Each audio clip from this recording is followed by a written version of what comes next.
당신에겐 그런 사람이 있나요? 무무, 책 읽는 수요일. 장미를 건넨 손에는 향기가 남는다. 아주 먼 옛날 바다 한가운데 아주 작고 아름다운 섬이 있었다.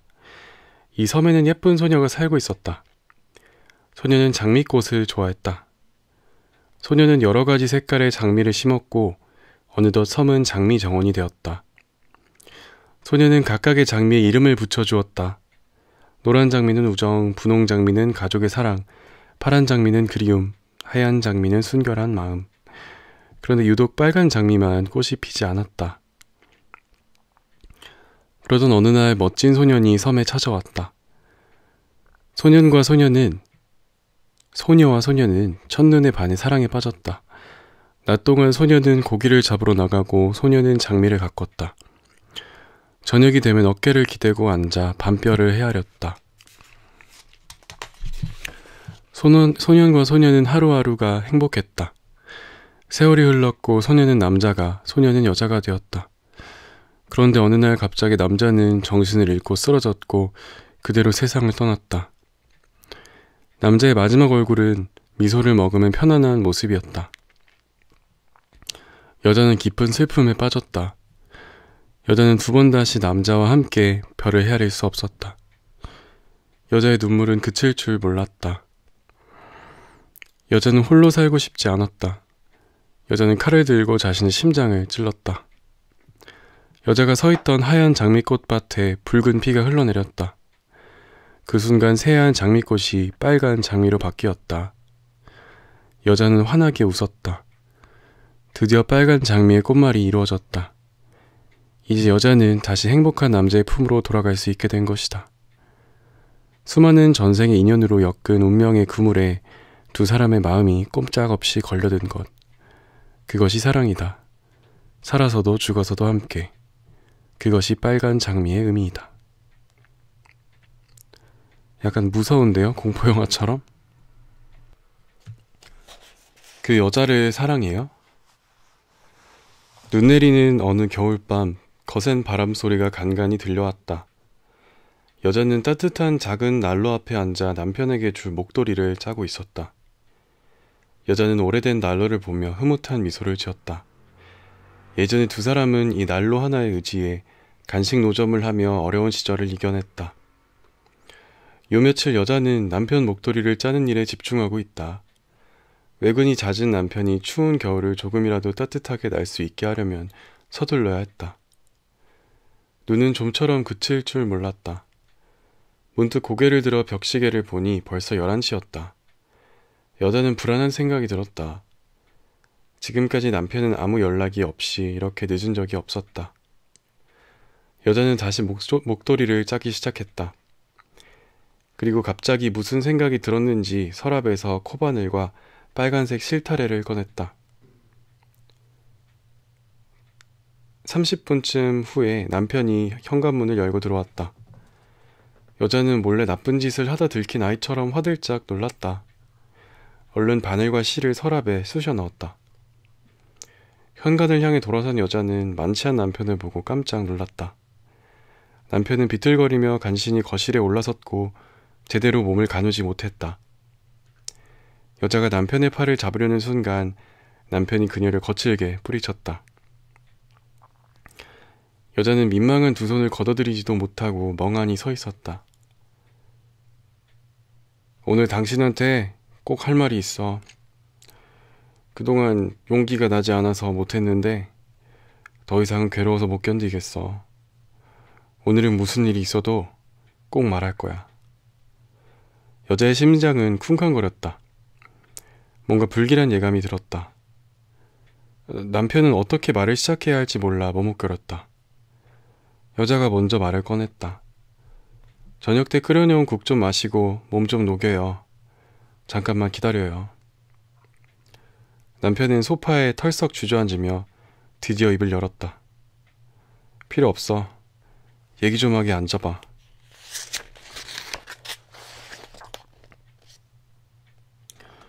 여자는 남편을 마주보고 앉았다. 가깝지도 멀지도 않은 거리였다. 내 행동이 이상한 거 못 느꼈어? 난 이미 예전의 내가 아니야. 난 더 이상 당신이 알던 그 사람이 아니라고.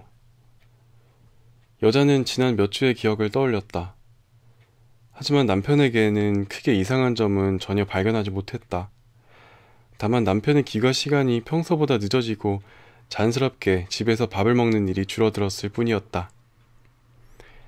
여자는 의문의 눈길로 갑자기 낯선 사람이 되어버린 남편을 바라보았다. 한동안 침묵이 흘렀고 남편이 다시 무겁게 입을 뗐다. 처음부터 우리 사이엔 사랑 따윈 존재하지 않았어. 우리가 함께 어려운 시절을 이겨내긴 했지만 그건 사랑이 아니었어. 지금 난 당신에게 어떤 감정도 남아있지 않아. 우리 둘 다 행복해질 권리가 있어. 난 그녀가 좋아, 내 비서 말야. 성격도 밝고 똑똑하고 무엇보다 내 마음을 잘 이해해줘. 사실 난 그녀를 처음 봤을 때부터 설렜어. 여자는 눈가에 고인 눈물이 흐르지 않게 하려고 고개를 쳐들었다. 그리고 농담처럼 대꾸했다. 그래요? 당신이 그렇게 말하는 걸 보니까 정말 예쁘고 착한 여자인가 보네요.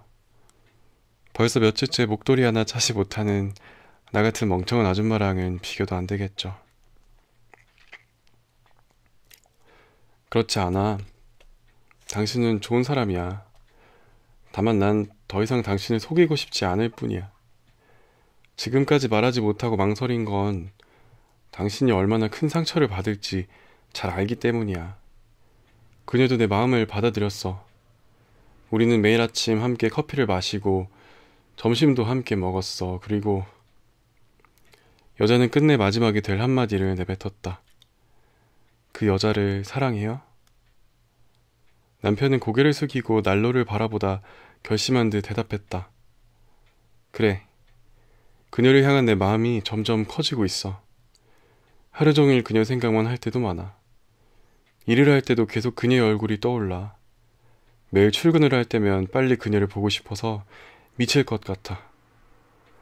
난 이제 모든 걸 그녀와 함께 하고 싶어. 여자는 가슴이 찢어지는 것처럼 아팠다. 자신은 최선을 다해 남편을 사랑했는데 남편이 자신을 이렇게 배신하리라고는 상상도 못했다. 그래도 남편을 사랑하기에 자기가 남편을 얼마나 사랑하는지 말하고 그를 붙잡고 싶었다. 하지만 그녀는 끝내 말하지 못했다. 못난 자신에게 너무 화가 났지만 이것이 그녀의 사랑이었다. 이 목도리를 다 짤 때까지만 기다려줄래요? 일주일이면 돼요. 일주일 후에 헤어져요.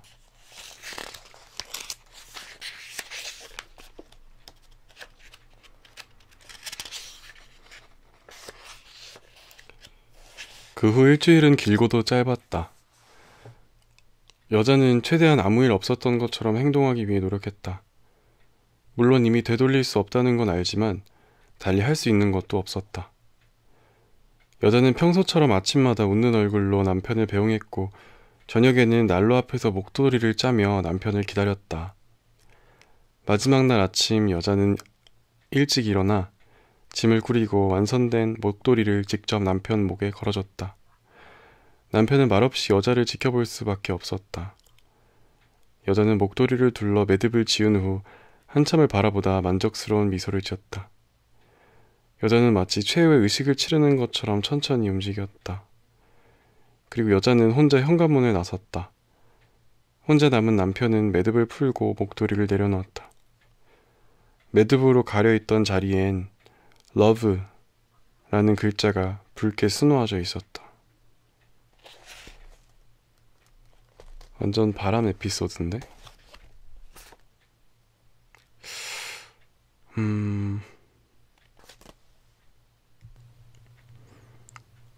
도마단의 슬픈 사랑. 도마단. 전통극에서 무예에 뛰어난 여자 역할의 하나. 2. 허리를 돌리며 춤을 추기 시작한다. 사람들은 그 유연하고 아름다운 모습에 넋을 잃는다. 그녀가 허공을 향해 작은 창을 흔든다. 사람들은 그 현란한 동작에 감탄하며 탄성을 지른다. 반년 전 극단에 합류한 그녀는 관객들에게 큰 인기를 얻으며 주인공 자리를 꿰찼다. 무대 위에서는 역동적이고 매력적이었지만 무대를 내려가면 그녀는 아주 조용했다. 그녀의 입술은 언제나 단정했다. 한 번도 누군가에게 먼저 말을 건 적도 없었다. 그녀의 상대 배우 무생은 그런 그녀에게 자연스럽게 관심이 생겼다. 어느 날 무생이 도마단에게 물었다. 집으로 가요? 네. 같이 차 한잔 할래요? 괜찮아요. 그냥 차 마시자는 건데요, 뭘. 갈래요? 아니요. 짧은 몇 마디를 남기고 그녀는 벌써 저만치 사라져가고 있었다. 벌써 13번째 퇴짜였다. 무생은 그녀에 대한 감정을 감추고 최대한 자연스럽게 행동했다. 차를 마시자는 말 외에는 그 어떤 방법으로도 그녀에게 부담을 주지 않았다. 무생은 도마단의 결혼 생활에 문제가 있다는 소문을 들었다. 그녀의 남편이 이혼을 요구했지만 그녀가 거절했다고 한다. 그 이상 자세한 사정은 알 수 없었는데 특히 그녀의 남편이 어떤 사람인지는 전혀 알 수 없었다. 32살이 된 무생에게 도마단은 평생을 꿈꿔온 이상형이었다. 그는 얼마든지 기다릴 수 있었다. 얼마 전부터 무생은 도마단과 함께 연기를 하면서 그녀의 몸 상태가 좋지 않다는 걸 알았다. 무생이 큰 도끼를 내려치고 도마단이 창으로 막는 동작이었는데 그녀의 동작이 미처 따라오지 못할 때가 많았다. 한 번은 무생의 도끼가 그대로 도마단의 머리를 부셔버릴 뻔한 일도 있었다. 괜찮아요? 네, 괜찮아요. 그녀는 언제나처럼 냉정했다. 극단에서 종종 지방 공연이 있어 단원들이 단체로 여관에 묵곤 했다. 그날도 공연이 끝나고 피곤에 지친 단원들이 모두 단잠에 빠졌다. 한창 잠에 빠져있던 무생은 뭔가 타는 냄새를 맡으며 눈을 떴고 주변이 온통 불길에 휩싸인 것을 확인했다. 무생과 단원들은 서둘러 밖으로 빠져나왔다. 혼란 속에서 단원들을 확인하던 무생은 갑자기 소리를 지르며 다시 화마 속으로 뛰어들어갔다. 앞이 잘 보이지 않았다. 한참 후 연기에 그을린 가녀린 몸매의 도마단을 찾아냈다. 무생은 도마단을 안고 머리카락에 불이 붙은 채로 휘청이며 밖으로 뛰어나왔다. 뛰는 내내 울었던 터라 그의 눈은 이미 퉁퉁 부어 있었다. 사람들은 무생이 우는 것을 처음 보았다. 얼마 뒤 무생과 도마단이 찻집에서 만났다. 도마단이 먼저 말했다. 미안해요. 무생은 큰 화상 흉터가 남은 얼굴을 만지며 대답했다. 미안하긴요. 당연한 일인데요. 사실 당신 마음은 알고 있었지만 받아들일 수 없어요. 난 얼마든지 기다릴 수 있어요. 기다려도 안 돼요. 정말 기다릴 수 있어요. 언제까지라도. 정말요? 그럼요. 좋아요. 그럼 이번 일요일에 우리 집에 와줘요. 일요일 오후 무생은 도마단의 집에 도착해 문을 두드렸다. 마치 기다리고 있던 것처럼 바로 문이 열렸다. 그리고 그리고 무대 위 도마단 복장을 한 그녀가 서 있었다. 도마단은 당황하는 무생을 집 안으로 끌어들였다. 무생은 드디어 그녀의 남편을 만났다. 피골이 상접한 남자는 침대에 누워 고개도 들지 못하고 그를 향해 희미하게 웃을 뿐이었다. 미안해요. 보다시피 차 한잔 대접할 수 없네요. 아내에게 부탁할게요. 도마단이 무생에게 차를 따라주었다. 꼼짝도 못하는 신세죠. 개보다 못한 인간이죠. 남자는 겸연쩍은 듯 웃으며 다시 힘겹게 말을 이었다. 공연장에 갈 수 없어 아내의 연기를 집에서밖에 볼 수 없어요. 아내가 힘든 건 알지만 너무 보고 싶어서요. 수줍은 듯 얼굴을 붉히는 남자의 표정은 누렇게 뜬 낯빛과 어울리지 않았다. 그때 도마단이 허리를 돌리며 종종 걸음으로 날아갈 듯 춤을 추기 시작했다. 곧이어 작은 창을 동작을 보여줬다. 녹음기에서 진과 북 소리가 흘러나오자 작은 거실은 전쟁터로 변했다. 1인 2역을 하느라 분주하게 움직이는 그녀의 얼굴에 어느새 작은 땀방울이 맺히기 시작했다.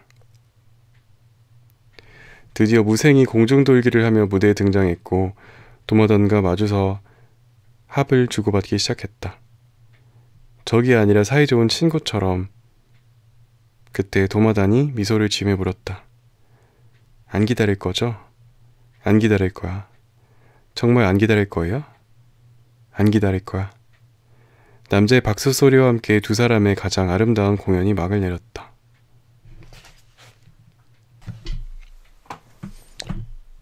난 잘 지내.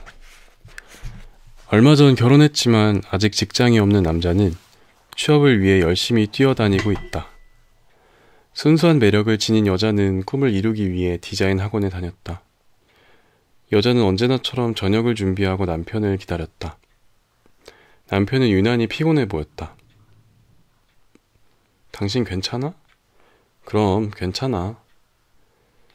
저녁상 앞에 마주 앉은 두 사람은 더 이상 무슨 말을 해야 할지 몰랐다. 한동안 침묵이 흘렀고 밤이 더 무거워져만 갔다. 한참 만에 여자가 다시 물었다. 일 구하는 건 잘 돼? 힘들면 나 학원 그만두려고. 걱정할 거 없어. 이제 곧 구할 수 있을 거야. 당신 학원 절대 그만두면 안 돼. 얼마 후 남자가 집에 돌아오자마자 흥분한 표정으로 취업 소식을 알렸다. 회사도 크고 연봉도 꽤 좋은 편이라고 했다. 두 사람은 술잔을 따르며 조촐한 축하 파티를 열었다. 더 행복한 삶을 위하여. 그러나 얼마 지나지 않아 남자는 일이 서툴다는 이유로 해고를 당했다. 남자는 아내를 실망시킬 수 없어 평소 출퇴근하는 것처럼 아침 일찍 나가 저녁 늦게 돌아왔다. 그리고 일을 구하기 위해 백방으로 노력했다. 두 사람은 더 이상 결혼 생활을 유지할 수 없을 정도로 힘들어졌다. 먼저 이혼하자고 말한 사람은 남자였다. 자신이 여자를 행복하게 해줄 수 없다고 생각했기 때문이다. 여자는 여자대로 다른 고민이 있었다. 어려서부터 몸이 약했던 그녀는 특히 조혈세포 수치가 크게 낮아 늘 얼굴이 창백하고 기력이 없었다. 남자가 헤어지자고 했을 때 여자도 망설이지 않았다.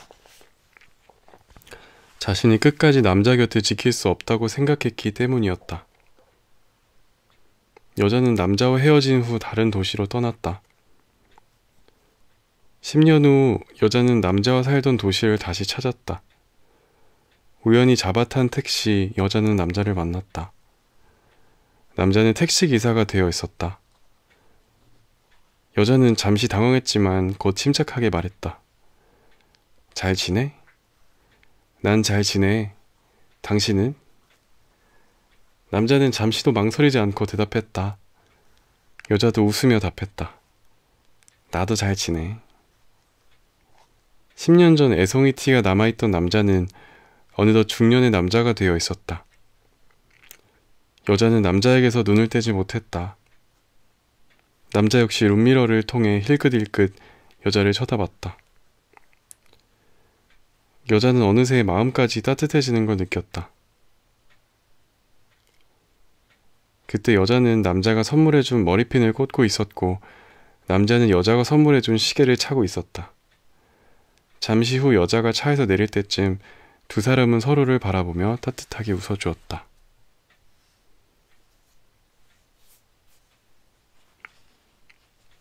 아이스 홍시. 가을이 완연한 10월. 여자는 남자의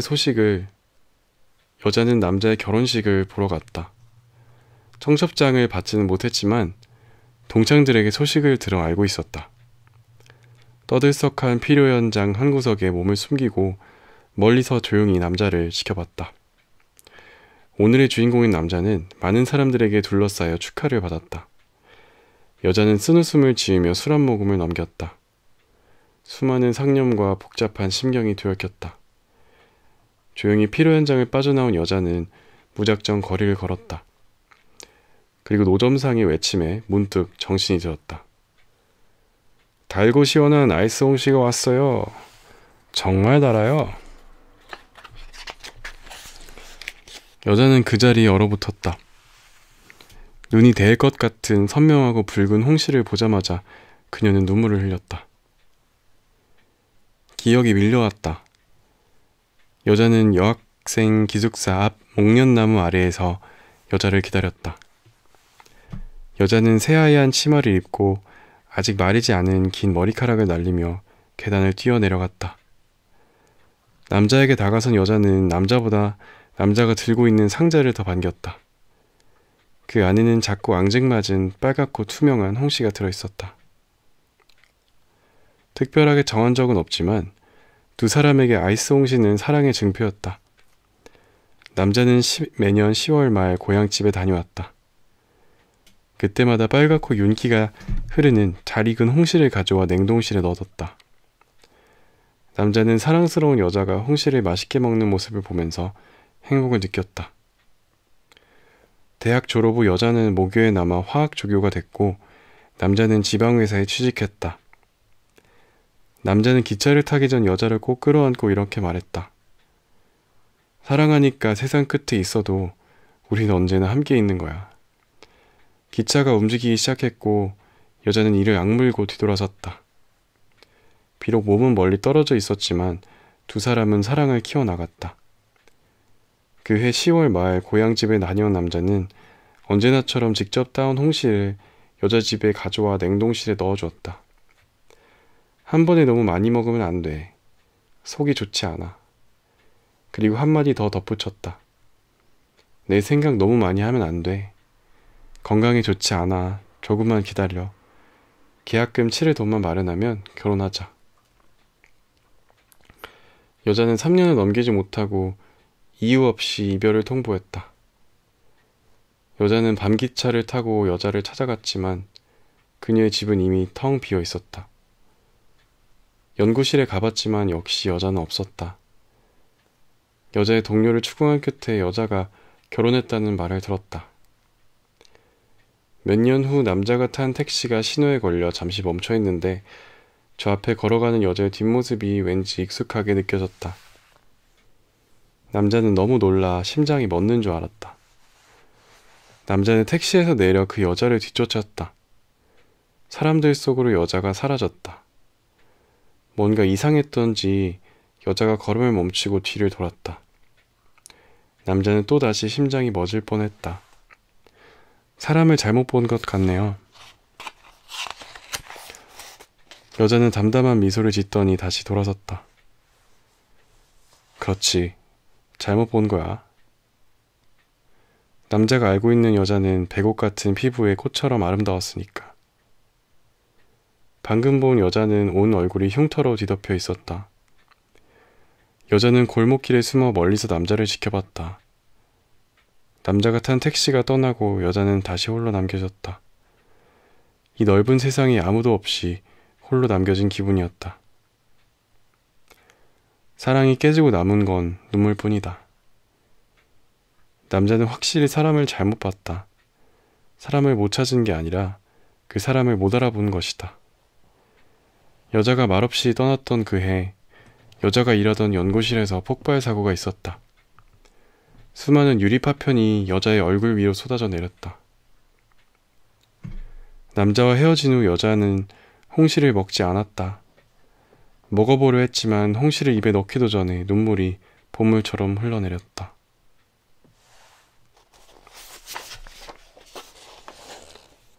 이 책을 지은 무무라는 분은 설명을 읽어드릴게요. 33살 에세이스트, 사랑을 배우다로 베스트셀러 작가가 되었다.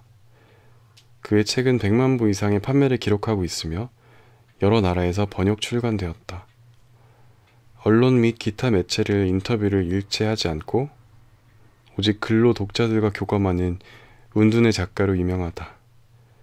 대표작으로는 사랑을 배우다, 오늘 뺄셈, 살아있음이 행복이다, 내 인생에 바쁘다고 말하지 않기 등이 있다. 중국 분이신 것 같은데 이런 에세이가 중국 감성인가 봐요. 뭔가 옛날에 TV동화 행복한 세상? 그런 거에 나올 법한 굉장히 동화 같은 이야기들을 쓰셨네요. 중국에선 그런 게 잘 먹히나 보죠?